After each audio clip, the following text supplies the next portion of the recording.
నమస్కారం అండి. ఈనాటి కమ్మని కథ పేరు రహస్య మార్గం. వినిపిస్తున్నది మీ విజయభాస్కర్. ఒక రాజుకు 2 కొడుకులు. పెద్దవాడు ధైర్యవంతుడు, రెండోవాడు పిరికివాడు, మొండివాడు కూడా.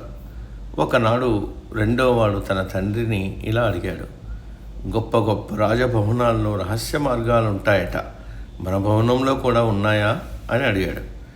చాలా ఉన్నాయన్నాడు తండ్రి. వాటిని చూస్తానన్నాడు కొడుకు. అవి నాకు మంత్రిగారికి తప్ప తెలియరాదు, అయినా వాటితో నీకు ఇప్పుడు ఏమవసరం వచ్చింది అని తండ్రి అడిగాడు. శత్రువులు మనపైకి వచ్చారనుకోండి, నేను ఎవరి సహాయం లేకుండా తప్పించుకుపోవచ్చు కదా అన్నాడు కొడుకు. రాజు వెంటనే లేచి వెళ్ళి కొడుకుకు ఒక తలుపు తెరిచి దాని వెనుక ఉన్న మెట్లు చూపాడు. కొడుకు ఆ మెట్లు దిగి మార్గం చూడటానికి వెళ్ళాడు. వెంటనే రాజు తలుపు మూసేశాడు. కొంతసేపటికి రాజు కొడుకు వచ్చి తలుపు తట్టాడు. నీలాంటి పెరికివాడు కోటలో ఉండదగడు, ఆ మార్గాన పోతే పొరుగు రాజ్యం చేరుకుతావు, అక్కడే బతుకు, నీ ముఖం నాకు తిరిగి చూపించవద్దు అన్నాడు రాజు. సమ